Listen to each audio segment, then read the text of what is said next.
નમસ્કાર મિત્રો, આપણે આખી જિંદગી મહેનત કરીએ, પરસેવો પાડીએ, કરકસર કરીએ, બે પૈસા બચાવીએ અને એ પૈસાથી આપણે જીવનમાં એક વખત આપણું સપનું પૂરું કરવા ફોર વ્હીલર લઈએ, મોટી કાર.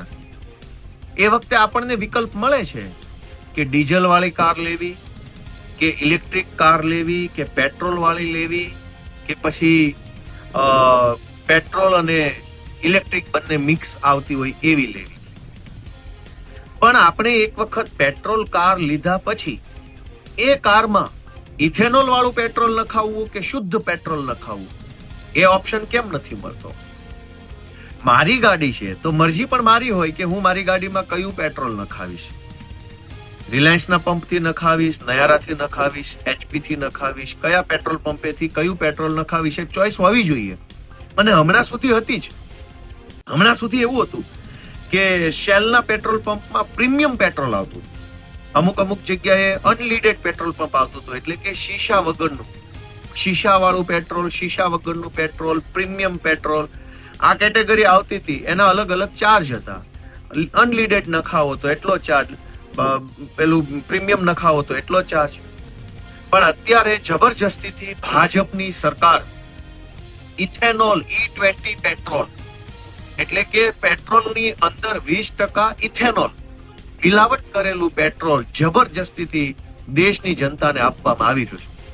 આના કારણે 2-3 નુકસાન થાય છે. એક કે જ્યારે પેટ્રોલ જ 100% પેટ્રોલ નથી, એની અંદર 20% ઇથેનોલની મિલાવટ છે, તો પછી પેટ્રોલનો 100% પેટ્રોલનો હોય એવો ભાવ કેમ? 20% મિલાવટ છે તો ભાવ પણ 20% ઓછો હોવો જોઈએ કે E20 પેટ્રોલનો ભાવ 70 રૂપિયા, શુદ્ધ પેટ્રોલનો ભાવ 90 રૂપિયા. આ તો મિલાવટ 20%, ભાવ 100%. તો જનતાને અહીંયા એક લૂંટનો સામનો કરવો પડે છે. બીજું કે આપણી ગાડીઓ જે બની છે એ ગાડી E20 કમ્પેટિબલ, એટલે કે E20 પેટ્રોલને એ ગાડી ચલાવી શકે, એના એન્જિન, એના સ્પેર પાર્ટ્સ બધા જે આવતા હોય એ એના માટે નથી બનેલા. તો પછી આપણી ગાડીમાં જબરજસ્તીથી E20 પેટ્રોલ નખાવવાની ફરજ કેમ સરકાર પાડે છે?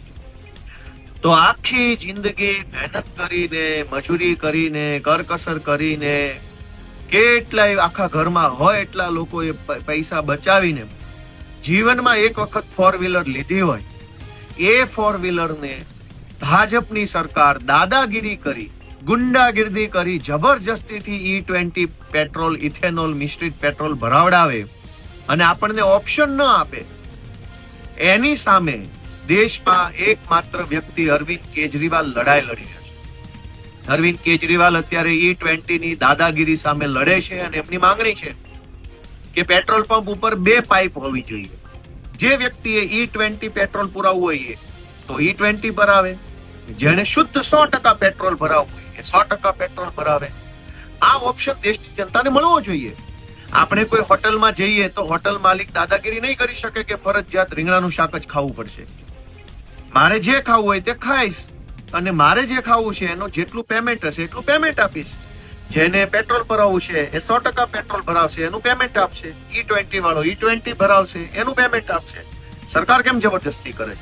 તો આ બાબતે અરવિંદ કેજરીવાલે એક ઓનલાઈન પિટિશનની શરૂઆત કરી છે અને એની અંદર સ્ટોપ E20 petrol.com નામની એક વેબસાઇટ બનાવી છે. એની અંદર તમે જઈ અને તમારો વિરોધ નોંધાવી શકો છો, પિટિશનને સાઇન કરી શકો છો. ખૂબ ખૂબ આભાર.